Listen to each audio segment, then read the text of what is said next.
Okay, finally, we just want to talk about a little bit about how to, again, about how to study the Chinese medicines and how to, you guys have interesting the TCM studies for the herbals, for treatments. But still, I want to say again, if you want to become a good doctors in the future, you have to study the herbals.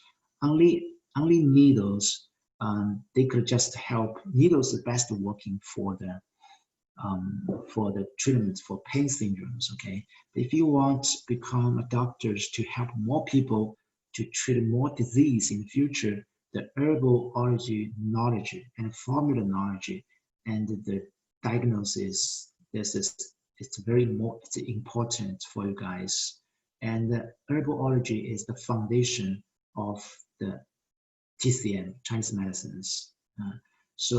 And how to study the Chinese herbals, I want to say again, is you not only remember the functions of Chinese herbals, you have to know what's the difference between between the Chinese herbal and the Western medicines. Western medicine, they just using the ingredients.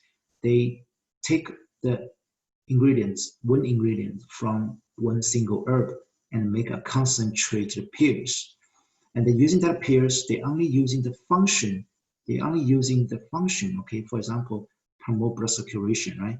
Only using this function to treat the disease. But we are using the whole herb to treat the disease. What it means, for example, some ingredients in this herb do promote blood circulation, right?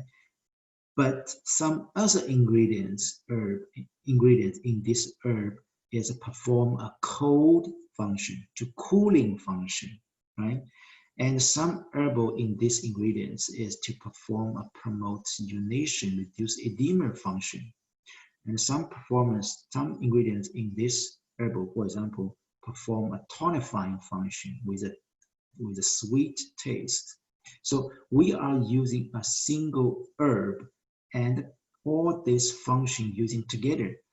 We not only using promote blood circulation functions, because that, if you're only using one ingredient, make it easily cause side effects. If you are using a whole herb and or even using a formula with 10, even 20 herbals in one formula, their ingredients gonna balance each other. They balance each other. They not only promote blood circulation, they also try to balance the yin and the yang. They also try to figure out what's the reason caused the blood stasis, right? If there's a heat caused blood stasis, then you choose a cold herb, like yimutao, right? Yimutao is the third cold herb we study here in these chapters. The cooling function is focused on the root problem. The promote blood circulation function is just focused on the symptoms.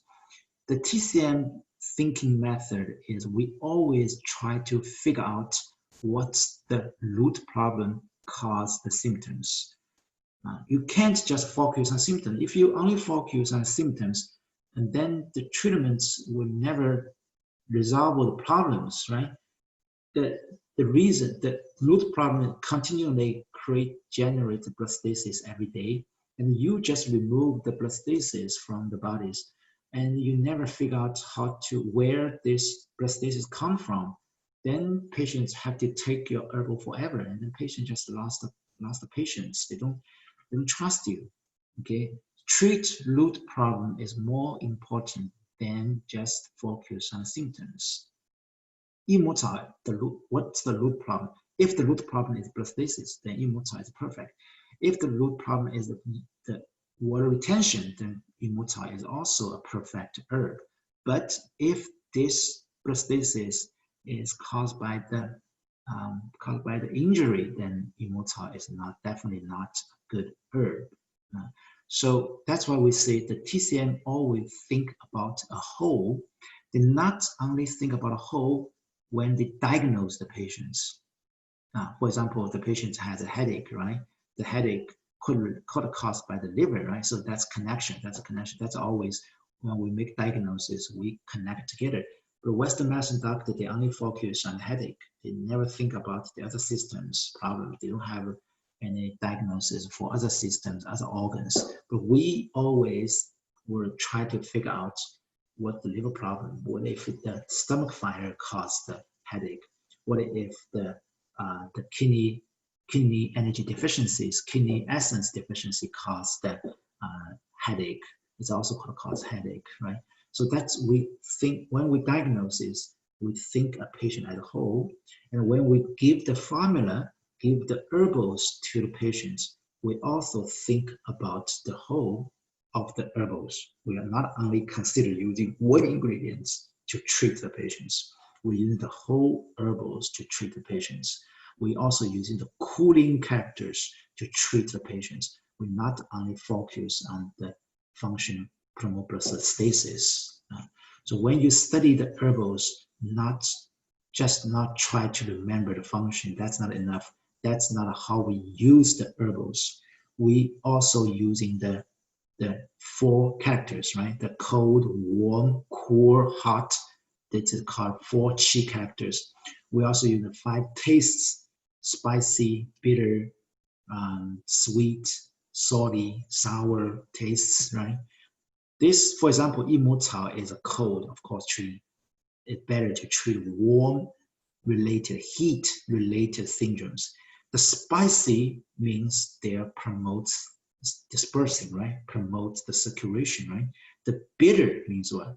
The bitter means it easily going down, right? Makes the blood and qi going down, downward moving. It's a downward moving. So that's why I say I never see a doctor in Immortal to treat the bloodstasis symptoms on head areas. I never see doctors in Immortal to treat heart disease. And most time we use Immortal is focused on the lower parts of the body. So if you combine all these 4 qi characters, 5 tastes characters, channel characters together, then you will understand more how we using this herbal. If you only remember the function of this herb, and then it makes you confused because they're all about the same, they all promote blood circulation, right? Then what's the difference between them?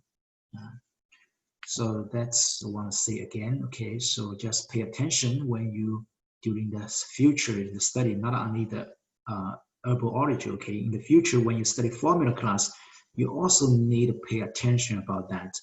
And you're not only just thinking of study the textbook, say what kind of disease it could treat. Please also try to understand the formula. The formula also has character, right? Why? Because the formula is combined with the herbals. The herbal has, each herbal has the character.